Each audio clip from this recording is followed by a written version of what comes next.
Lahumul Fatihah. Bismillahirrahmanirrahim. Ar-Rahmanirrahim. Maliki yaumiddin. Shiratal ladzina an'amta 'alaihim.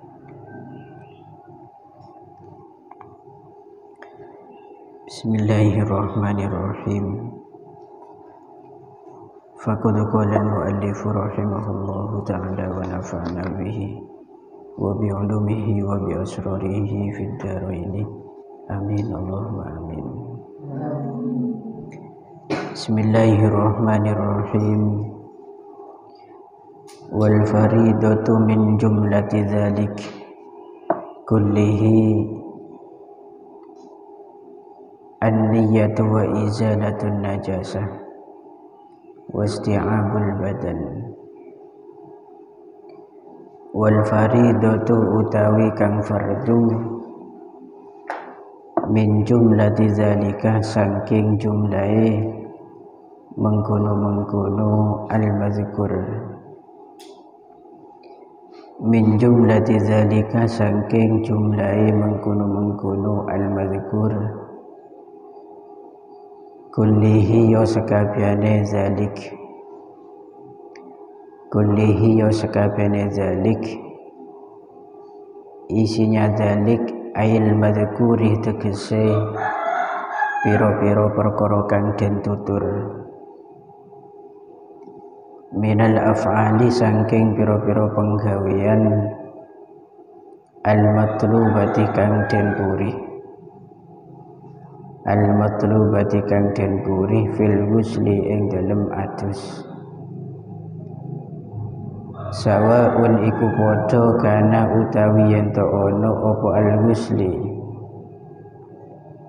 iku wajiban kang wajib au manduban utawa kang den sunahaken au manduban utawa kang den sunahaken iku syai'ani ana rong perkara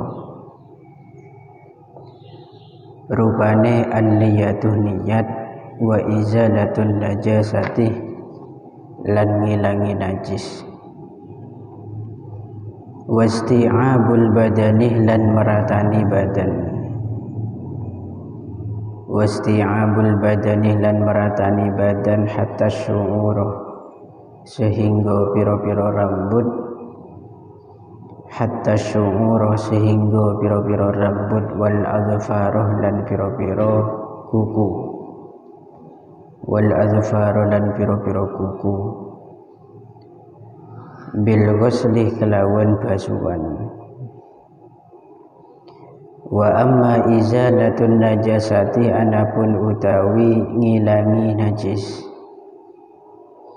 allati la tazuluh kang ora bisa ilang allati la tazulu kang ora bisa ilang apa awsafuha piro-piro sifate najasah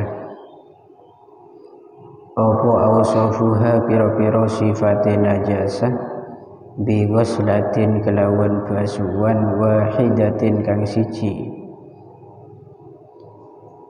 wahidatin kang siji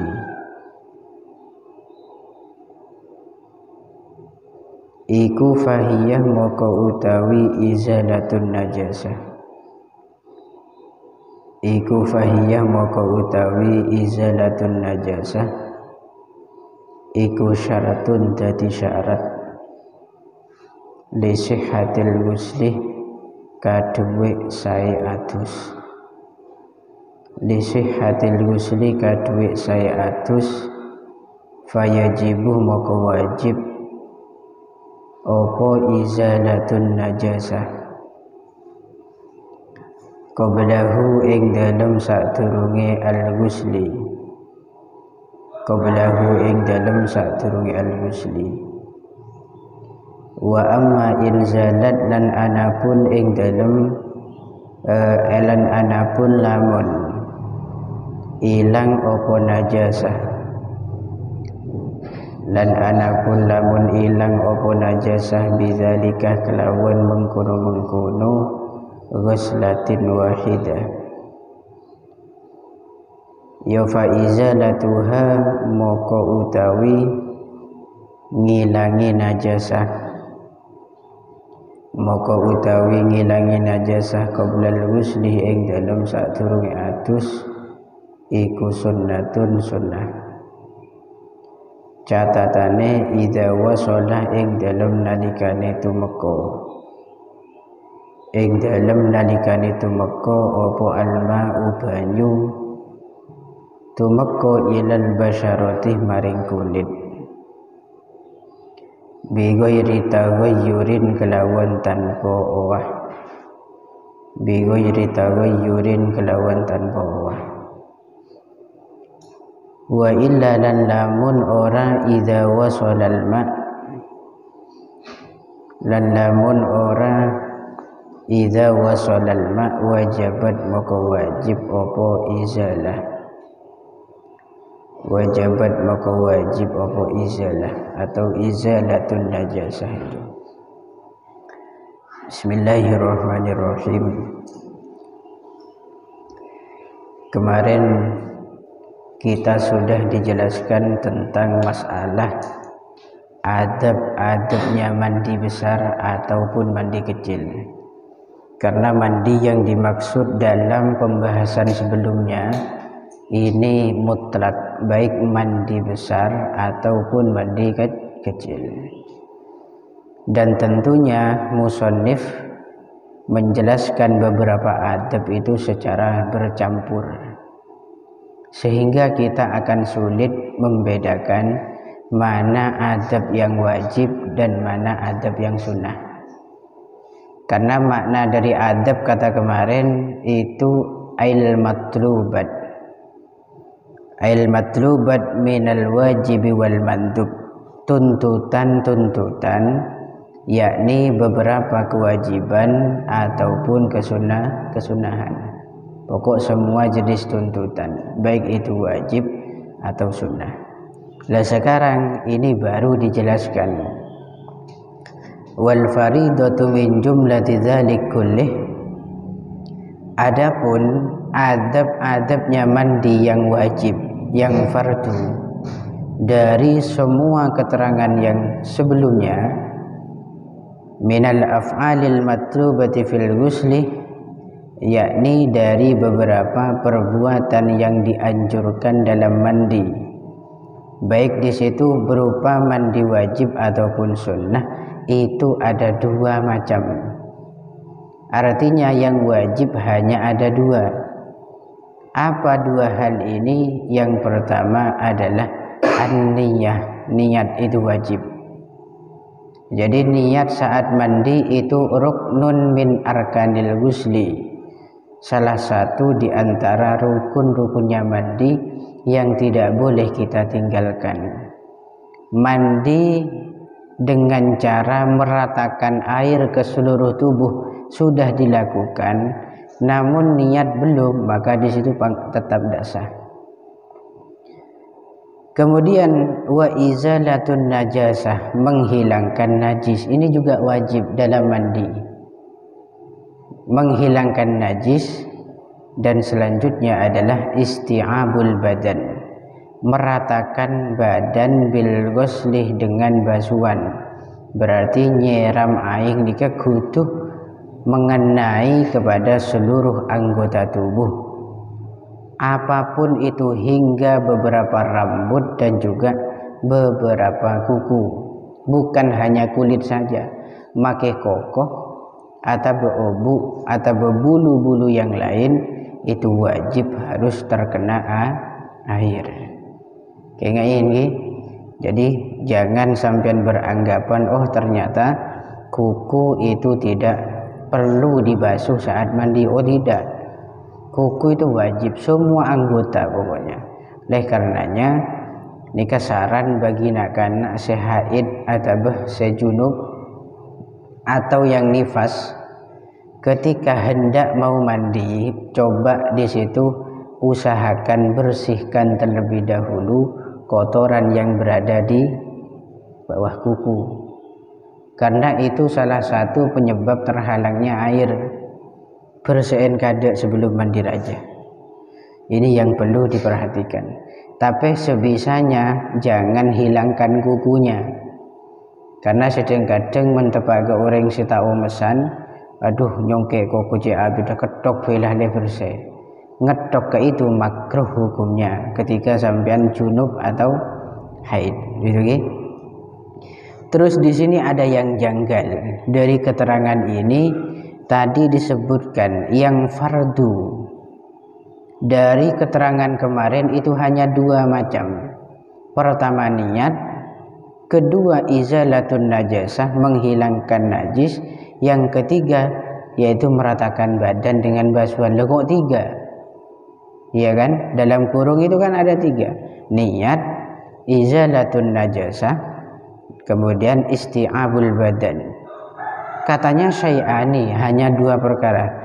Ternyata dua perkara yang dimaksud di sini adalah niat dan meratakan air ke seluruh tubuh.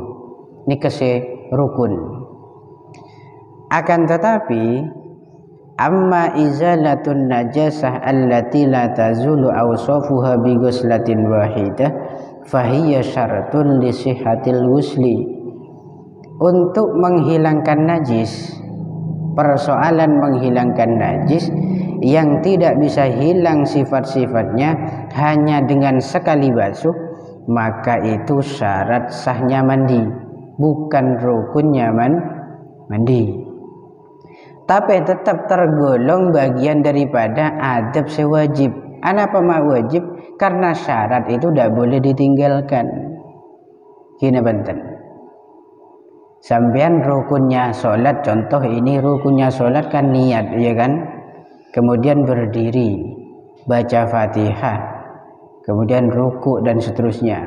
Itu kan tidak boleh ditinggalkan. Itu yang rukun.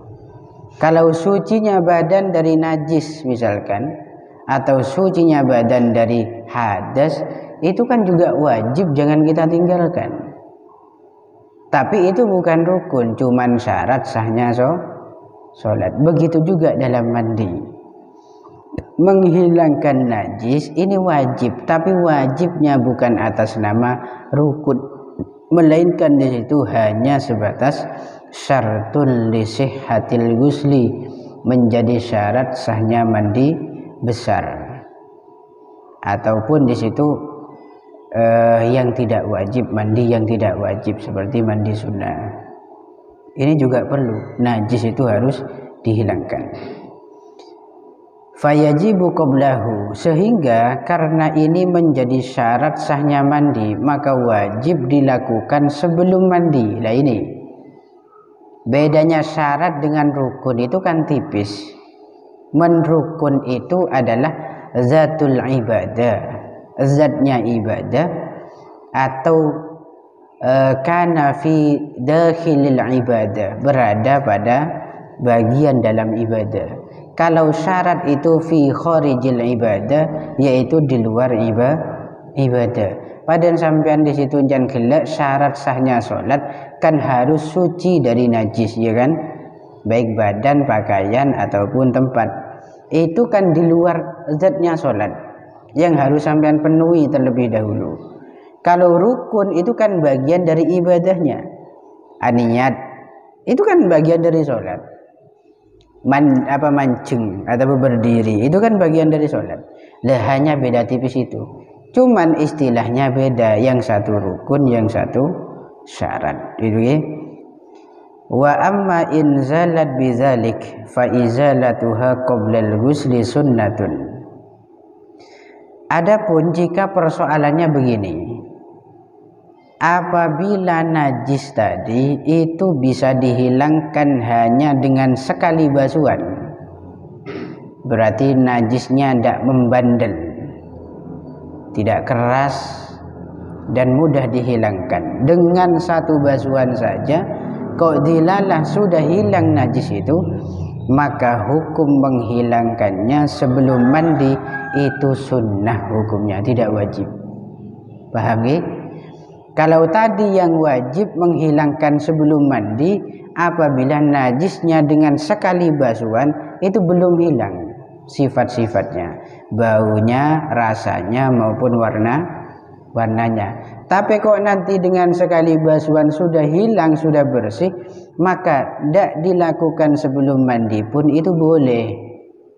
Maka sebelum mandi ini kesampian tak bersihin kadek, ini kan boleh. Kapan dilakukan? Bersamaan dengan mandi besar, itu boleh. Karena ini pun juga ada dua pendapat. Masalah izalatun najas ini, menurut pendapat Imam Rafi'i di situ tidak cukup dengan satu kali basuhan, harus dua kali. Pembasuhan menghilangkan najis satu, pembasuhan mandi besar satu, berarti sama-sama kena basuhan. Najisnya dihilangkan itu hal yang beda. Membasuh untuk meratakan air dalam status mandi besar itu juga hal yang beda. Tapi menurut Imam Nawawi satu kali basuhan itu sudah cukup, pokok najisnya ikut hilang. Nah ini demikian, khilafnya demikian. Idza wasala al-ma'u ila al-basharati bi ghairi taghayyurin wa illa wajaban. Dan catatannya lagi, menghilangkan najis sebelum mandi itu bisa sunnah apabila air yang sampai pada kulit itu dalam kondisi tidak berubah, berarti tetap air mutlak, suci, mensucikan.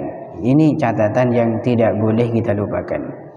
Summa stadradal musannif bayana arkanil wudu faqala wa fardul wudu'i sittatun ghuslul wajhi ila akhirih. Wallahu a'lam bishawab. Al-Fatihah. Bismillahirrahmanirrahim.